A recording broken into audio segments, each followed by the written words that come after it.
જે કાંઈ પણ થઈ રહ્યું છે એ પ્રભુ કરનારા છે. અને એ વાત નિશ્ચિત છે, ઠાકોરજી આપણી જોડે હોય ને ત્યારે સંસાર પણ આપણને માથે ઉચકી લેતો હોય છે.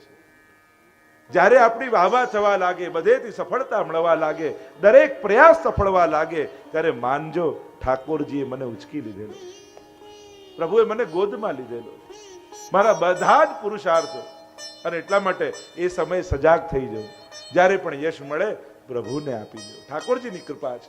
વૈષ્ણવે તો એક જ વાત મુખમાં રાખવી, પ્રભુની કૃપાથી થયું, ઠાકોરજીએ કરાવ્યું. એક જ વાત મુખમાં રાખવી. એક છોકરો હતો અને ટીચર એના પર બહુ રાજી થઈ ગયા, એટલે એને બહુ સારા જવાબ આપ્યા. એટલે ક્લાસમાં એનાઉન્સ કર્યું કે કાલથી બધાએ આને બહુ સન્માન આપવું અને માન આપવું. એવા ખુશ થઈ ગયા ટીચર. અને બીજા દિવસે સ્કૂલે આવ્યો અને જ્યાં ગેટ પર એન્ટર થયો એટલામાં તો ચોકીદાર હતો સ્કૂલનો, એને કહ્યું ગુડ મોર્નિંગ સર. અને પેલો સ્ટુડન્ટ રાજી થઈ ગયો, ચોકીદાર મને સર કહીને બોલાવે છે. અંદર ગયો તો કેટલાક છોકરા ઉભા હતા અને છોકરાઓએ જોયું ને કહ્યું ગુડ મોર્નિંગ સર. અને પેલો ખુશ થતો જાય, અરે અરે સ્ટુડન્ટો મારી સાથે ભણનારા મને સર કહે છે. હજી આગળ ગયો તો ટીચર્સ ઉભા હતા, ટીચર્સે જોયું ને કેમ કહ્યું ગુડ મોર્નિંગ સર. અને પેલાને તો છાતી ફૂલતી જાય, ટીચરો મને સર કહીને બોલાવે છે, આટલું બધું માન મારું. હજી આગળ ગયો તો વાઇસ પ્રિન્સિપાલ ઉભા હતા, એને પણ કહ્યું ગુડ મોર્નિંગ સર. પેલાને થયું કે કંઈક ગડબડ લાગે છે, વાઇસ પ્રિન્સિપાલ મને સર કહે છે. અને જ્યાં પાછળ વળીને જોયું ને તો એની પાછળ પાછળ પ્રિન્સિપાલ ચાલતા ચાલતા આવતા હતા. લોકો એને કહેતા હતા અને આને લાગે મને કહે છે. લાગે ને ત્યારે ઊભા રહીને વળીને જોજો, ઠાકોરજી તમારી પાછળ ઊભા છે. લોકો એની પ્રશંસા કરી રહ્યા છે, એની વાહવા કરી રહ્યા છે, પણ યશ આપણને મળે છે. આ પ્રભુએ આપેલો યશ છે. ભગવાન ભક્તના યશનો વિસ્તાર કરે છે. ભગવાન પ્રસન્ન થાય ને તો ભક્તનો યશ વધારે. જો ને આ 84,252 વૈષ્ણવ, કોઈએ પોતાની ભક્તિનું ક્યાં કહ્યું, પણ આજે લાખો ઘરોમાં વંચાય છે. કારણ કે ભક્તના યશનો વિસ્તાર ભગવાન પોતે કરતા હોય છે. ઠાકોરજી જ એની પ્રશંસા કરાવે છે. કરીશ્યે એક વચનમ તવ કરીષ્યતિ વિશ્વાસો ભર્તૃત્વે વર્ણમ યથા. પાંચમું કહ્યું આત્મ નૈવેદ્ય, શરણાગતિનું અંગ, આત્માનું સમર્પણ, જે આપણે બ્રહ્મ સંબંધમાં કરીએ છીએ કે જે કાંઈ પણ મેં મારું માન્યું છે એ આત્મા સહિત પ્રભુ આપને સમર્પિત કરું છું. અને છઠ્ઠું કહ્યું કાર્પણ્ય, એટલે દીનતા. જીવનમાં દીનતા પ્રગટે તો માનજો શરણાગતિ મારી સિદ્ધ થઈ. અને દીનતાનો અર્થ થાય ઝૂકી જવું, નમ્ર બની જવું, હરિ ગુરુ વૈષ્ણવ આગળ કોમળ બની જવું, નમ્ર બની જવું. બધું ઠાકોરજી કરાવે છે, પ્રભુ કરાવે છે. જો ઘણીવાર ઉત્તમ ભાવો ના આવતા હોય ને, પણ ઉત્તમ વાણી તો રાખવી છે. ઘણીવાર આપણી અંદર મનમાં તો અનેક પ્રકારનું ચાલતું હોય, દરેક વખતે કઈ સારો વિચાર જ ન હોય, છતાંય સારા બનવાની એક્ટિંગ તો જરૂર કરવી. ભલે એક્ટિંગ કરો, પણ જે કરવાથી સામેવાળાને પ્રસન્નતા મળતી હોય એમાં આપણને લાભ જ છે. મારા દિલમાં હોય સીધું કહી દઉં એમ કરીને કડવા બનવા કરતા દિલની વાતને મારીને જુબાન પર મીઠાશ રાખવી સારી.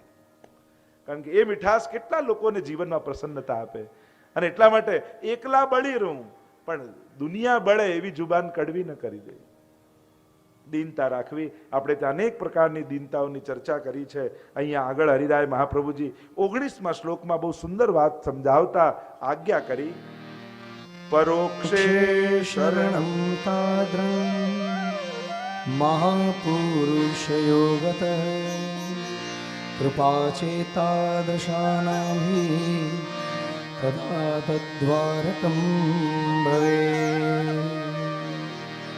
થયું કે આ શરણાગતિ પ્રભુ પ્રગટ રૂપે ભૂતલ પર હોય ત્યારે તો અમારી સિદ્ધ થાય કે ચાલો ઠાકોરજી બિરાજે છે. પણ જ્યારે અનવતાર કાળ ચાલતો હોય, પરોક્ષે, બે પ્રકારનો સમય શાસ્ત્રોએ કહ્યો છે. એક સમય છે અવતાર કાળ. અવતાર કાળ કોને કહેવાય? કે જે ટાઈમ પીરિયડમાં શાસ્ત્ર પ્રમાણે ભગવાન આ ભૂતલ ઉપર આવ્યા હોય એને કહેવાય અવતાર કાળ. શાસ્ત્રોએ જે ટાઈમ પીરિયડ બતાવ્યો હોય કે આ સમયમાં ભગવાન ભૂતલ પર છે એને અવતાર કાળ કહેવાય. અને શાસ્ત્ર પ્રમાણે જે ટાઈમ પીરિયડમાં ભગવાનનો સમય આ ભૂતલ પર ન હોય એને કહેવાય અનવતાર કાળ. તો અવતાર કાલ હોય ત્યારે તો ધર્મ ભગવાનની શરણે રહે છે, જેમ ભાગવતજીમાં કહ્યું કે ત્યારે તો ધર્મ, પણ ભગવાન જ્યારે સ્વધામ પધાર્યા તો ધર્મ કોના શરણે ગયો? જેમ ભાગવતજીની શરૂઆતમાં પણ સૌનકાદી ઋષિઓએ પ્રશ્ન કર્યા સુતજીને કે ભગવાન જ્યારે સ્વધામ પધાર્યા ત્યારે ધર્મ કોના શરણે ગયો?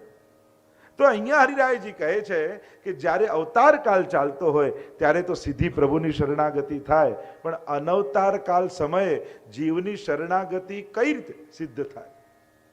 તો કહ્યું મહાપુરુષ યોગાત, કોઈ મહાપુરુષના સંયોગથી, સત્સંગથી, સાનિધ્યથી જીવની અનવતાર કાળમાં શરણાગતિ ઠાકોરજી સિદ્ધ કરતા હોય છે. એટલે કોઈ ગુરુજન, કોઈ મહાજ્ઞાની, કોઈ પરમ સત્સંગી, કોઈ પરમ વૈષ્ણવ, કોઈ પરમ આચાર્ય, કોઈ એવા મહાપુરુષનો યોગ થાય તો અનવતાર કાળમાં આપણી શરણાગતિ સિદ્ધ થઈ શકે છે. અને એટલા માટે આપણે ત્યાં ગુરુ સાથેનો સંબંધ એ સભાગત નથી, વ્યક્તિગત છે. આપણા શાસ્ત્રોમાં સભામાં પ્રવચનો ઓછા છે, પણ વ્યક્તિગત સંવાદો વધારે છે. તમે દરેક શાસ્ત્રોને જોશો તો કોઈ પ્રશ્ન કરે છે, કોઈ જવાબ આપે છે. સંવાદની આપણી સંસ્કૃતિ છે. અને એટલા માટે જીવનમાં વ્યક્તિગત ગુરુ હોવો જોઈએ. અને ગુરુ કોણ? એ મહાપુરુષ કોણ? 3 લક્ષણ એની અંદર હોય. એક, જે સમદર્શી હોય, બધામાં સમાન ભાવ રાખતો હોય. એ ગરીબ હોય, અમીર હોય, વિદ્વાન હોય, અબૂધ હોય, પાપી હોય, પુણ્યશાળી હોય, પણ એ ગુરુમાં એના પ્રત્યે સ્વીકારવાનો ભાવ હોય. જે હિસાબના ચોપડા ખોલીને બેઠો રહે ગુરુ નહીં, પણ જે કૃપા કરીને સ્વીકારી લે.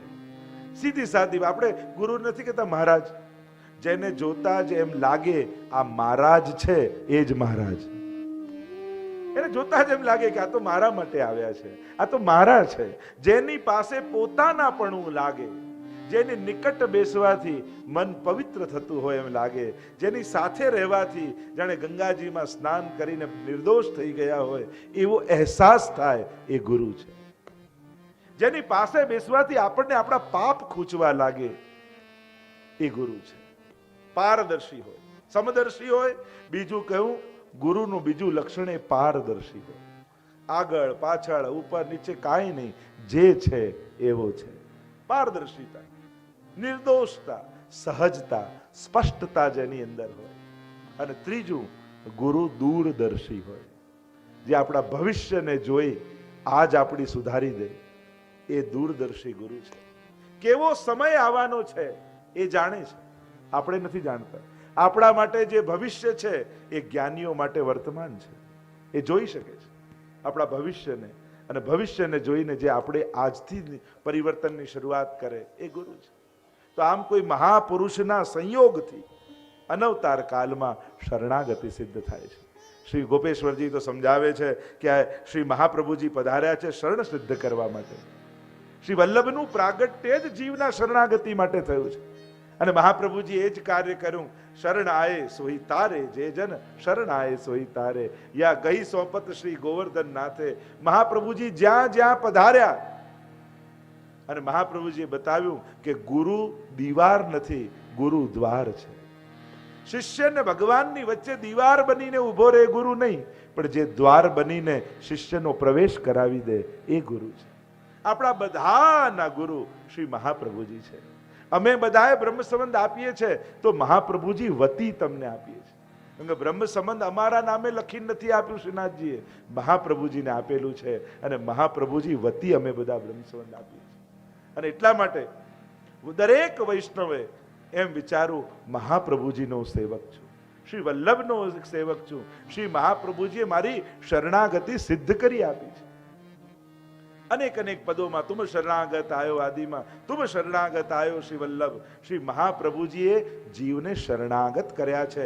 શરણસ્થ સમુદ્ધારમ, શરણાગતનો ઉદ્ધાર કરનારા પ્રભુ છે એમ કહી અને અહીંયા 27મા શ્લોકમાં શ્રી હરિરાય મહાપ્રભુજી આજ્ઞા કરે છે વૈષ્ણવને આ જે દુઃખ થાય છે અનેક પ્રકારના, એ શેને કારણે? પેદા થાય છે આ દુઃખો. કારણ કે જો શરણાગત થઈ જાય તો પછી કાંઈ સ્પર્શતું નથી. પણ શરણાગતિ જ્યારે દુર્ગમ બની છે, શરણાગત જીવ થઈ શકતો નથી, તો આ જીવને દુઃખો કઈ રીતે પેદા થાય, દુઃખમાંથી કેમ મુક્ત થવાય? તો 27મા શ્લોકમાં વૈષ્ણવોને કેવા દુઃખ થાય. જો સાધારણ મનુષ્યના દુઃખો, અનેક વૈષ્ણવના દુઃખો. એક વસ્તુ યાદ રાખજો, સાધારણ સંસારી જીવના સુખ દુઃખ એ જુદા છે, અને ભગવદી વૈષ્ણવના સુખ દુઃખ કંઈક જુદા છે. કારણ કે વૈષ્ણવ સાધારણ સંસારી જીવ નથી. એક સાધારણ સંસારી જીવ તો નાની નાની વાતોમાં સુખી થાય ને દુઃખી થાય. એના તો બે વખાણ કરો, તમે બહુ સારા, સુખી થઈ ગયો, તારા જેવું તો કોઈ નથી, એમ કહીને કોઈ અપમાન કરે તો દુઃખી. સાધારણ સંસારીને સુખી કરવો એ સહેલો છે, અને દુઃખી કરવો એ સાવ સહેલો છે. બે શબ્દ અનુકૂળ બોલો એટલે સુખ જેવું લાગે, બે શબ્દો પ્રતિકૂળ બોલો તો એને દુઃખ જેવું લાગે. પણ વૈષ્ણવ એ કોઈ ઊંચાઈનું સ્તર છે. વૈષ્ણવતા એક વિશેષ સ્થાન છે. અને જ્યારે વૈષ્ણવ થયા તો વૈષ્ણવને કેવા સુખ હોય અને વૈષ્ણવને કેવા દુઃખ હોય એ સમજાવી રહ્યા છે હરિરાય. અને 27મા શ્લોકમાં વૈષ્ણવના દુઃખોને સમજાવતા હરિરાયજી આજ્ઞા કરે, દુઃખમ દુસ્સંગજમ ચાન્યે લૌકિકા વિનિવેશજમ સત્સંગાભાવજમ ચાપી તથા માર્ગે સ્થિતે રતિ. 4 પ્રકારના દુઃખની ચર્ચા કરી. આ 4 દુઃખોને સમજાવતા શ્રી હરિરાયજી આજ્ઞા કરી કે એક ભગવદી વૈષ્ણવને ક્યારે દુઃખ થાય. એને સંસારમાં કંઈ મળ્યું ને જતું રહ્યું ને આવી નાની ઘટનાઓ વૈષ્ણવને દુઃખી નથી કરતી. ધાર્યું થયું ને ન થયું આવી ઘટનાઓ વૈષ્ણવને દુઃખી નથી કરતી. વૈષ્ણવનું કેવું દુઃખ છે? તો પહેલું કહ્યું દુસ્સંગજન્ય દુઃખ, દુઃખમ દુસ્સંગજહમ.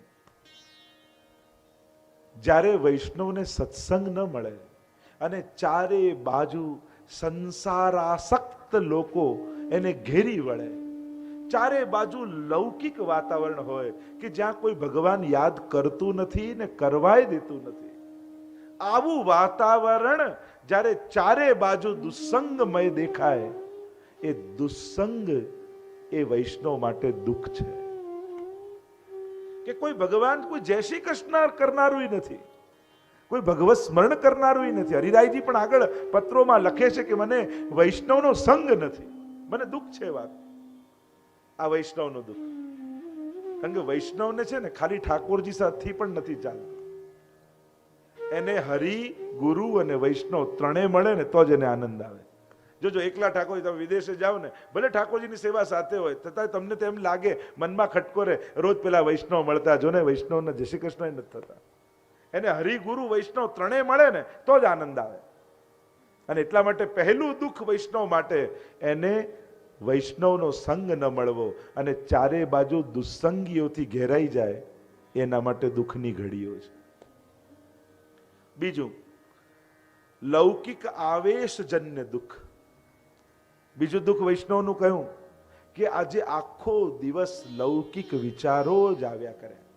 જોને મારે પાઠે ન થયા, સેવાય ન થઈ, પ્રભુનું સ્મરણે ન થયું, રોજનો મારો નિત્ય નિયમે છૂટી ગયો, રોજ રાતના ભગવદ વાર્તા કરતો એ ન થયું, અને આખો દિવસ લૌકિક આવેશમાં હું રહ્યો.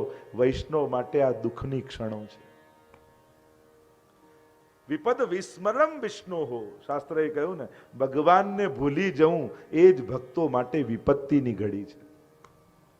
આ વૈષ્ણવનું દુઃખ. શું આપણને આ દુઃખો થાય છે? વૈષ્ણવ તરીકે વિચાર એ કરજો, કારણ કે આવા દુઃખો પણ ભાગ્યશાળીને થાય. અમુક દુઃખો સાધારણ લૌકિક વ્યક્તિને ન થાય, નસીબ વાળાઓને થાય.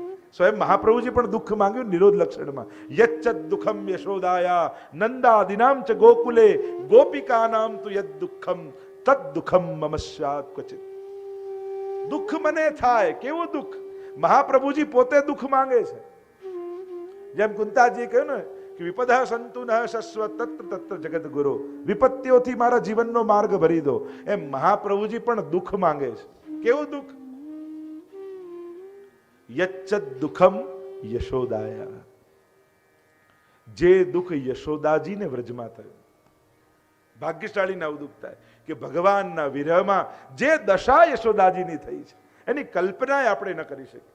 નંદાદિનાંચ ગોકુલે, નંદાદી ગોપોને થયું, અને ગોપિકા નામ તુ યદ દુઃખમ, જે ગોપીજનોને દુઃખ થયું. જે દશા પ્રભુ વગર ગોપીઓની થઈ. અક્રૂરજી લેવા આવ્યા છે અને રથ પર સવાર થઈને પ્રભુ બિરાજ્યા છે. રથની આગળ જઈને સૂઈ ગઈ છે ગોપીઓ. પ્રભુ નહીં જવા દઈએ આપને. હે અક્રૂર, તું તો ક્રૂર છું, અમારા પ્રાણોને તું લઈ જઈ રહ્યો છું. અને ઘરે ઘરેથી યમુના વહેવા લાગી. માધવ ક્યાંય નથી મધુવનમાં, કાલિંદીના જલ પર ઝૂકી પૂછે કદંબ ડાળી, યાદ તને બેસી અહીં વેણું વાતા તા વનમાળી. લહર વમળને કહે, વમળ એ વાત સ્મરે સ્પંદનમાં, માધવ ક્યાંય નથી મધુવનમાં. કોઈ ન માંગે દાણ, નાણ ન કોઈની વાટે ફરતી, હવે કોઈ લજ્જાતી હસતા રાવ કદી ક્યાં કરતી. નંદ કહે જસુમતી રે, માતા લાલ ઝરે લોચનમાં, માધવ ક્યાંય નથી મધુવન. જે દશા ગોપીઓની થઈ છે. નંદદાસજી તો અનેક પ્રકારના વિરહની ચર્ચા ગોપીઓની કરે છે. આ દુઃખ માંગ્યા, અને એટલા માટે બીજું દુઃખ ભક્તો માટે કહ્યું, લૌકિક આવેશ જન્ય દુઃખ. મન જ્યારે લૌકિક આવેશયુક્ત થઈ જાય, વૈષ્ણવ માટે દુઃખની ઘડી છે. એટલે જ હનુમાનજી પેલું નથી કહેતા કે માળા આપી મોતીની અને તોડી તોડીને જોવા લાગ્યા. સીતાજી કે આટલા પ્રેમથી તને માળા આપીને આ તો તોડી નાખ્યા મોતીઓ. ત્યારે હનુમાનજી કહે કે મોતી તોડતો નથી, મોતીની અંદર રામ ગોતું છું. જો રામ હોય તો મારા કામની, નહીં તો મારા કામની શું આ મોતીની વાત. પ્રભુ છે તો જીવનમાં સુખ છે, અને પ્રભુ નથી તો એ જ દુઃખનો પહાડ છે વૈષ્ણવ માટે. કારણ કે વૈષ્ણવનું સુખ અને દુઃખ પ્રભુ સાથે જોડાયેલું છે. ત્રીજું કહ્યું, સત્સંગના અભાવથી